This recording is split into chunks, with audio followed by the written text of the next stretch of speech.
Hello, ladies and gents. We call those in the business technical gremlins, I'm afraid, but we are back.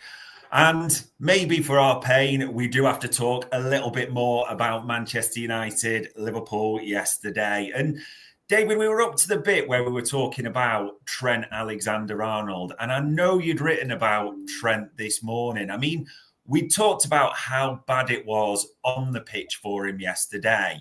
And I know, because I did want to ask you about this, because your article that was out this morning about the future, the contracts, has it reached that point for you where I know it's been silent and we'd said it won't, or Liverpool don't want to let it distract from everything on the pitch? Someone's probably got to speak now, though, haven't they? Yeah, I think so. I think it's just got to the point where it's just incredibly naive to think that you could kind of get away with this being played out purely behind closed doors, because, you know, as much as that is an admirable kind of aim, it's pushing up against reality now, which is the fact that Real Madrid are putting bids in that are being publicised. They are using the Spanish press to unsettle the player and constant reports about his future.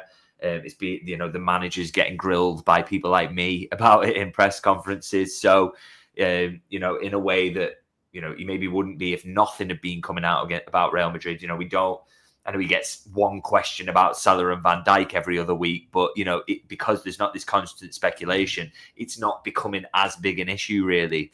Whereas with Trent, it's just huge and there's just nothing you can do about it. So, the fact is, and my position I kind of lay out in the piece, which is free to read if people want to have a look at that, is that, basically, I think there's an element of the fact that, some of the vagaries around the reporting, and I know there are some reporters who are close to Trent's camp who would have an idea of how this is going to play out, but aren't saying anything along those lines. For me, it looks quite clear that he's kind of keeping his options open, which... Yeah. That's useful in terms of using Real Madrid's interest to leverage Liverpool, and that makes sense. I think we've spoken about that before, to get the best contract you can, and also to just have that option to go there if it does come to that. But I just don't think that status quo can kind of continue, to be honest, because I think, like I say, as soon as your performances drop in that way, then people will start to say, well, hang on, his head's been turned here. He wants to go. Yeah. He doesn't want to be here. And for the first time ever, since this whole sort of saga started, I actually heard that shout on the ground yesterday. People around me, if you don't want to be here, then go. Or, he's not asked. He's already in Madrid. I heard a few shouts close to the press box about that. And that, as I say, I've seen a lot of that on social media. I haven't seen anything like that in the ground up until yesterday. And that is what is going to happen from now on if he's going to play like this. And whether it is that's distracting him. He was uncharacteristically poor yesterday, and people are going to make the link now. So for me, if he is leaving his options open, which is the sense that I get, then I think it's time to make a decision. And that may be to go to Real Madrid, by the way. And I still think there's a case whereby, certainly from my perspective, you would send him off with best wishes. And I think he's been brilliant for Liverpool. I think he's won everything there is to win. I personally wouldn't hold a massive grudge. I think it's a life experience that if he didn't want to turn that down, I kind of would get it. And I also don't think that getting Liverpool a transfer fee is that important either. I don't really buy into that. So I wouldn't, personally begrudge him that. I know people would disagree, but I think what is bad is keeping your options open and having this uncertainty now. Yeah. I just think it's, if he is keeping his options open and he hasn't made a decision, I think this is the time to make it, to be honest, because you can't have a situation like that where if he misplaces a pass in the ground, the whole place goes up and starts asking whether he actually wants to be there. It's just no good. And it's clearly having an effect on the player because, as I say, I think that's the worst I've ever seen him play for Liverpool. So I think it is having an effect. So for me, he has to make the decision now, and he probably has to go public on what that is. And that wasn't really my stance before, but I just think feeling that potential for it to go really, really toxic yesterday, I think he has to say something about it now. Yeah, there is a bigger picture, and as much as obviously everyone loved Trent to commit, the title bid and the team comes first ultimately. The one thing I did want to ask you as well, because it did come out in midweek that Trent did make that bid Real made the bid for Trent, and it was kind of just dismissed, rebuffed by Liverpool straight away. They're not making that, though, without some sort of encouragement, surely, or some knowledge from Trent camp. That's not just bids like that. They don't just pop up from nowhere, do they? No, but like I say, I maybe don't subscribe to the view that he's desperate to go, because I think he would have just told Liverpool by now. He would, he'd maybe push for that January move, or he'd say, I'm going to go in the summer. So please, either it's up to you to kind of accept the bid or not. I think he would give them that choice to make. So, but what I do think is, like I say, I think he's kind of at the moment is keeping it open, playing both sides a little bit to give himself a decision to make. And I don't believe he's made that decision yet. But as I say, I feel like that's kind of unsustainable situation, really, and one that could very, very quickly go quite toxic, particularly if his performances dip in the way that we saw yesterday. So for me, if he has to, he has to make a decision at some point. He either signs for Liverpool or he goes to Real Madrid. He has to make that decision. I don't think he can delay that any longer. I think he has to have clarity about what he wants to do. He can't let this drag on until the end of January, and then, potentially beyond that, because it's going to cost Liverpool and it's going to create a distraction. And, whether he's leaving or not, he'll want that winner's medal. So, now is the time to kind of do something about it and give clarity to Liverpool and also maybe the supporters about what he wants to do and whether Liverpool, Real Madrid should keep coming back in with those bids, or whether he's going to join them in the summer. Whatever that decision is, I think clarity would be much more helpful than just kind of hanging it out there and leaving all the possibilities on the table. Yeah, I agree with it. Just better for everyone, because there is ultimately a title at stake here for us. That's the main thing. And as much as we're talking about almost feels the negatives, two players I did want to ask you about yesterday. Especially, I thought the captain did a grand job despite the circumstance. I know people will say 2 went in the net, but I thought Virgil played well. Alexis McAllister, I thought, carried on his good form of recent times. He seemed to Grav did some good bits, maybe sort of in the half spaces, but McAllister felt like the one who really shone in midfield.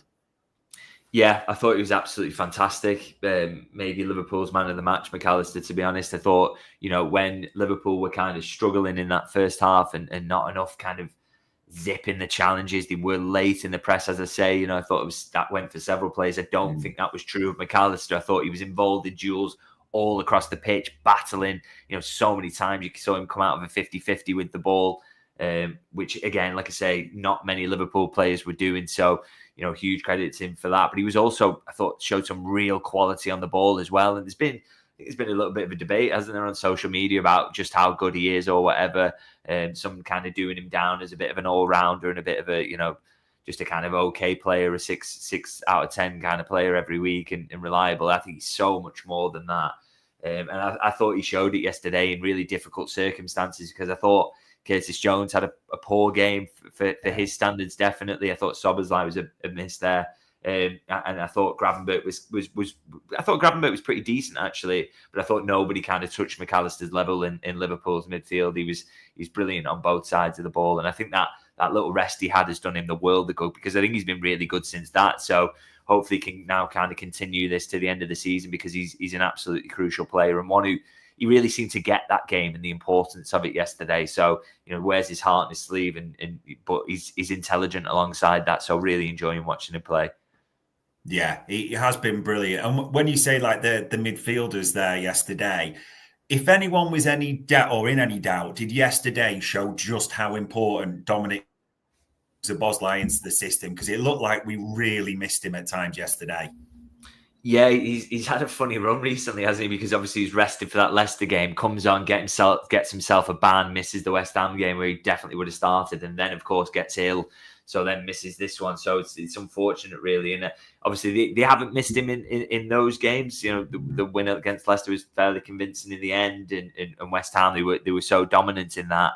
But I did think when the kind of team sheet came out, this, I promise this isn't hindsight, that he might be a miss today, because you look at United's midfield profiles, they're quite slow, they can be easily pressed, but he really lacked his energy in that central area because he wasn't there. And I think he would have run all over United yesterday. And it kind of says a lot, doesn't it, that the press wasn't led very well and looked a bit off it. And Szoboszlai is absolutely key to that. And as I said, a second late in the press as well, and a little bit, again, Szoboszlai is always there, he's always sharp. And then the counter-attacking threat that United show. He's always the extra body that gets back and makes sure he can plug any gaps. So I did think he was a massive miss really yesterday, and I think it's just kind of underlines his importance. So hopefully that illness isn't too bad and he can come back soon, because I still think you can start games without him. I think Curtis Jones will have better games than this, but there are certain games where you kind of look at it and think Dominic Szoboszlai would have been great there, and this was very much one of them. He's a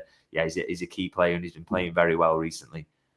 Yeah, it is what it is, but it would have been a different game, you feel, if Szoboszlai had been in there. And we have praised Arne Slot so much recently, and it's quite rightly that we praised him. But yesterday, there's just a few things I wanted to ask you about. Lineup, do you think, and hindsight's great, like you said, do you think he'll regret starting with Diaz in the middle in that false nine role yesterday? Yeah, I think so. I mean, we've seen it work so well against back fours this season, and this was another kind of big game where, Diaz is pressing and being able to drag players out of position. You could see why he did it, because it worked so well in previous games, but I just thought up against a back three, it totally failed.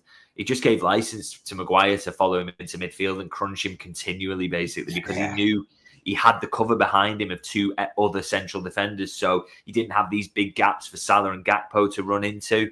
And I thought Maguire just marshalled Diaz with ease throughout, really. So I think that was a mistake. And then I think he compounded that then really with his substitution that followed that. Yeah. For me, the direct swap would have been to take Diaz off and go with Jota, someone who can run in behind, make Maguire look slow, make him look like he doesn't know what's on his shoulder. Instead, he kind of ended up with Núñez up there, who was getting in a physical battle that he will not win, because we know he's not, he's a big lad, but he's not that sort of centre forward, especially against someone as strong as Harry Maguire. And then Jota in that attacking midfield role where, it can work. It worked against Fulham, for example. But like I said, I thought Liverpool just needed threat in behind. That's the weakness of De Ligt, Maguire. They are so bad when they get runners around them. And what you ended up with was Núñez getting dominated aerially, and then Jota being in this kind of deep role where his dribbling's useful, but like I said, I just thought they needed threat in behind in that moment. And I thought Núñez was poor when he came on anyway. So, like I said, I thought it was an error in what he started with, and then compounded it really with his substitutions, which are usually he absolutely nails. Really, it's quite unusual that he got that one wrong, but I really felt like he did it. And it was almost like you had Núñez stripped and Jota, and he didn't want to tell one of them to go and sit back down when the game went to 1-1. And I just think he could have kind of dealt with that one better. But what can you say? It does end up going to 2-1, and everything that happens after that isn't probably on the basis of what happened in attack. But I think if he had his time again, he maybe would have done something different in the starting lineup and also with his changes in attack. Yeah, I was going to ask you, the COP Council there has put a comment, that was in my thinking as well, especially because they were getting joy in the middle of the park. Did this feel like a game when just Endo's pure physicality could have made a big use instead of Núñez coming on, like you said, Jota up top, and Endo's physicality could have changed the game a little bit as well?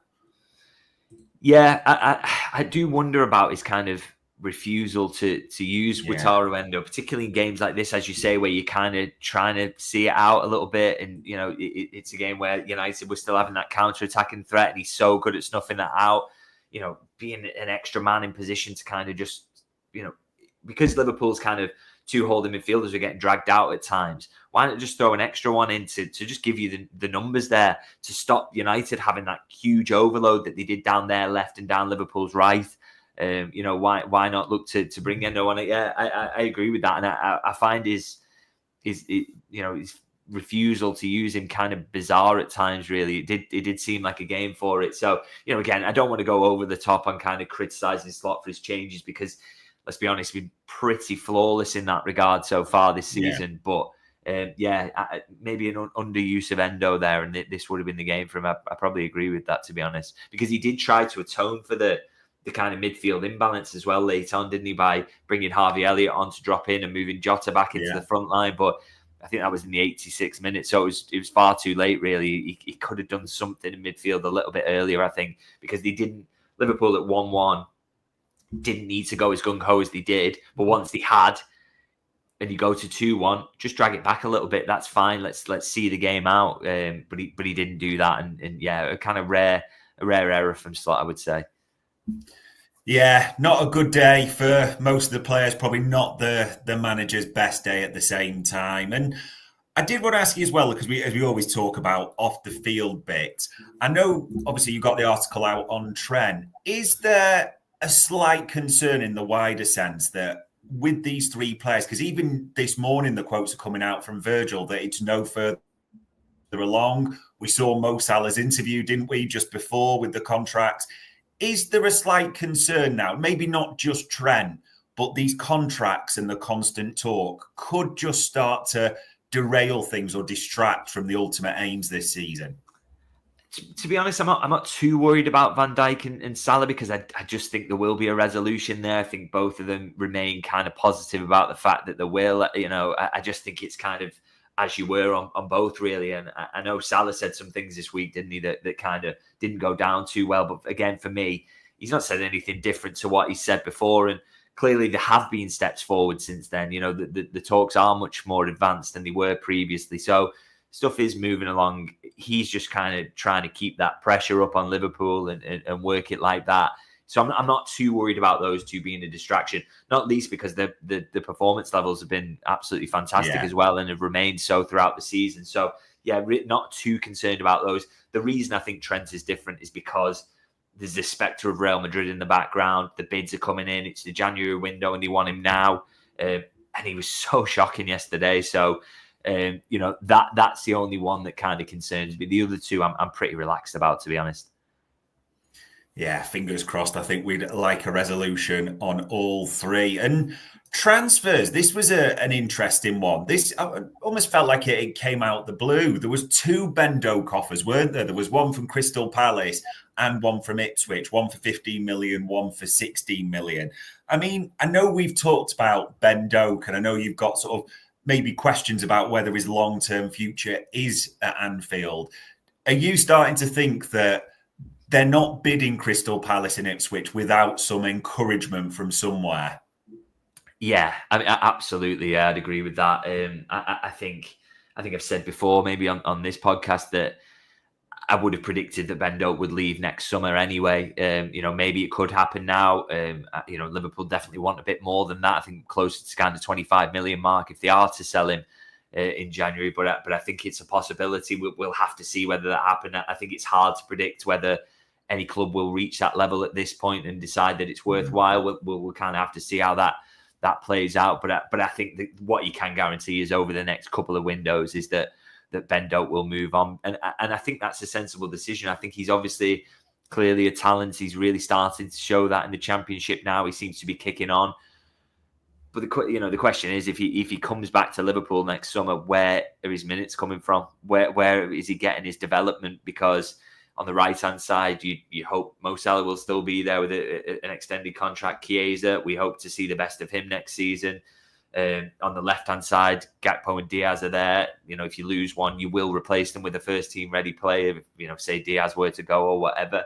And obviously in centre-forward role, he doesn't really play there. And you've got Núñez, you've got Jota. Again, if Núñez goes, he will be replaced with someone who is kind of a top-class option. So this just isn't the minutes there to develop him, unlike, say Harvey Elliott, who Liverpool felt they were able to give minutes to.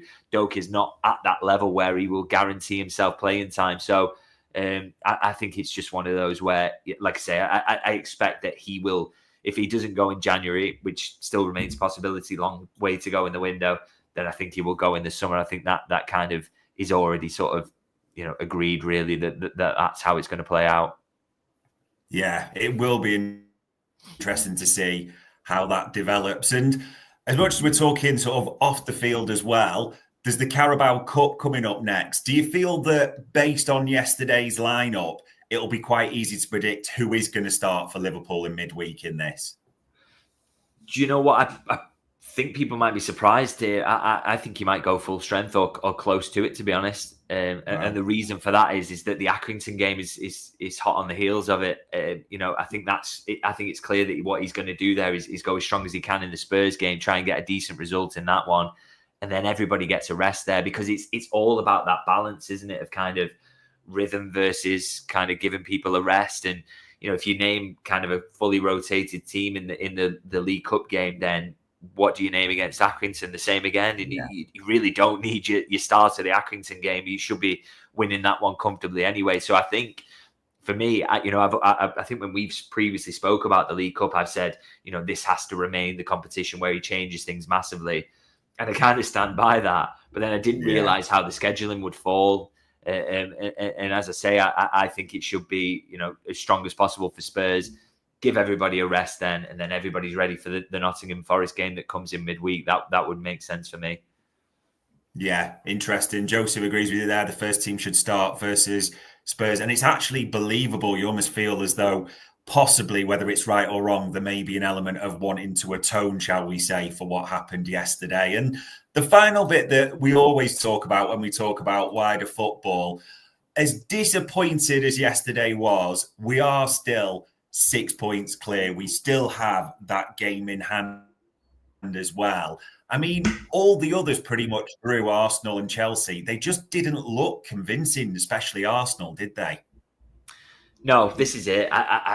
For me, I'm genuinely getting to the point, I think, after the Brighton game. Obviously, yesterday is really disappointing, but we should not go too far about it, to be honest, because after the Brighton game and Arsenal dropping points, and I watched that game, I was pretty much of the view, and I don't ever clip this up because it might come back to haunt me, but I was pretty much of the view that Liverpool have got the title wrapped up, to be honest. I know that sounds crazy, but I just think when you think about the maths of the whole situation and how Arsenal have performed, how inconsistent Chelsea are out of it. They're already, 10 points behind Liverpool, and Liverpool have a game in hand. That they are gone. So your big threat for me really is Arsenal. And as I say, 6 points ahead of them with the game in hand. But beyond that, their performances just absolutely tell you where they are going to be this season. They can't really score goals consistently. They haven't performed well this season, and they have no Saka going forward. I mean, I feel like they're less threatening from set pieces, which was massive for them this season. And they are also now without Saka until mid-March, and then even then he's probably not going to be at his best till mid-April. There's just no way that Arsenal can suddenly turn their form around with that being the case. And they've only picked up 2 points a game so far this season now. So we're talking about them going from top four form to kind of peak Jurgen Klopp, peak Pep Guardiola form over the remainder of the season to kind of catch Liverpool, even with Liverpool having a little bit of a wobble. I mean, Liverpool could go 2 points a game now to the end of the season and get 84 points, which for me might actually win it this season. So they could show Arsenal's form that they've shown so far over the remainder of this season and still wrap it up, in my opinion. So I just think, I don't think Liverpool fans should be too worried. At the end of the day, yesterday's game, I didn't think Liverpool were going to be a kind of 95-point team. So you are going to drop points somewhere and you don't get to pick where it is. And unfortunately, sometimes it's going to be against your biggest rivals at home, and that's going to be really disappointing.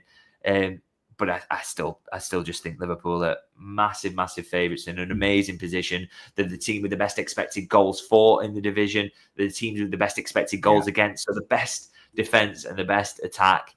I think there's just too much really to be kind of positive about for anyone to be overly worried about Liverpool's position after yesterday's game. Yeah, I'd agree with that. And the final thing I did want to ask you, sort of wider football, the Arsenal or the Brighton penalty, I should say. I mean, Saliba headbutts João Pedro, doesn't he? There seems to be this big drama from Arsenal fans as though it was non-existent. You're not allowed to headbutt someone in the penalty area, are you? Yeah, apparently this is the new rule where you can't do that. It's an absolute shambles, isn't it? You cannot headbutt someone in the penalty area. It's this new rule they've introduced to kind of do down Arsenal. I think it's absolutely mad to me that it was even a debate, to be honest. I can't believe it. If there'd been a clash of feet and João Pedro had got there first, there just wouldn't have been a debate. So I admit it's unusual. I can't think of a penalty I've seen like that before. But as soon as you see the replay and the force with which Saliba headbutts him, it just wasn't a doubt in my mind that it was a pen. And I think, Arsenal really, they're kind of where their question mark should be coming from is the fact that they were so poor in the game outside of that. Yeah. Even if they thought that they'd been done over on the penalty, to win a league, sometimes you have to overcome bad referee calls or things that don't go in your favour in the way that, you know, say Liverpool getting a point against Fulham for a red card that in hindsight actually probably wasn't. You know, these things are, you've got to overcome them. But the fact is Arsenal are nowhere near good enough to do that because they don't create enough chances. They don't score enough.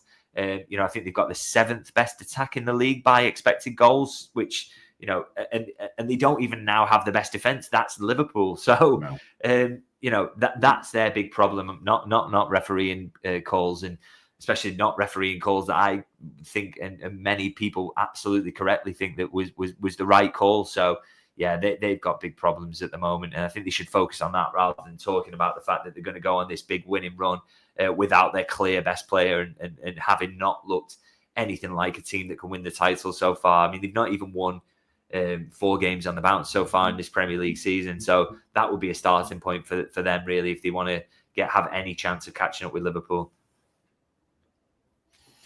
And the final question, I should ask you this because the questions are flying in the chat thick and fast about this. I suppose if we package January as a whole, because Chiesa's agents come out today and said he's not going anywhere, like ignore these Napoli rumours. Ben Doak, it looks like there's something in it. There is talk about Darwin Núñez. Are you still ultimately probably predicting that it'll be status quo, probably maybe Ben Doak out, but not anyone in at all? Well, just on the, maybe Ben Doak could go, and obviously that makes little difference to Liverpool with him being on loan. But just on the Núñez rumours, I thought it was a pretty interesting report, really. I mean, I absolutely know for a fact they would sell him for 50 to 60 million. I mean, that would be an unbelievable return for a player who's largely disappointed. So I think if the bid came in January, I think Liverpool's preference would be to, you know, not have that upheaval at this point in the season. But if a bid that big came in, I'm pretty sure they would consider it. I think they would do the deal, to be honest, because I think you don't look a gift horse in the mouth. So, but I think the likelihood is that Núñez stays till the end of the season, and then they see what they can get for him. And if it's in that region, then absolutely happy days. But I think if a bid like that came in for him, I think they would be all over it. But I don't expect that to be the case. And I think, I'm not massively expecting any January business. But again, like I always say, you know, if a good opportunity comes up, a player is about to be sold to a rival who Liverpool would like, and they know they would like him in the summer, that's always a possibility. So would not rule anything out on that front in terms of incomings. And like I say, if a massive bid comes in for a player like Núñez who you feel you could replace, then I think Liverpool will be looking at it. Yeah, it all kind of has the feeling of, could Liverpool get who they want in January? That might define what happens sort of wider football. But yeah, I think if anything, even 50 million-ish came in, I think Liverpool would be all over it for Darwin Núñez. So we'll see if anything develops that way. But there we are, ladies and gents. Hopefully, fingers crossed, everyone is feeling a little bit better, a little bit of catharsis, if you want to call it that, on the back of that discussion. Remember, it was bad yesterday. Liverpool are still 6 points clear at the top of the league, and they still have a game in hand over their rivals who are stuttering. It is still in our hands. So all it leaves me to say as ever is, David, for the time, the insight, and for answering all the questions, it is much appreciated. Thanks for having me. And ladies and gents, that was another Media Matters for Anfield Index.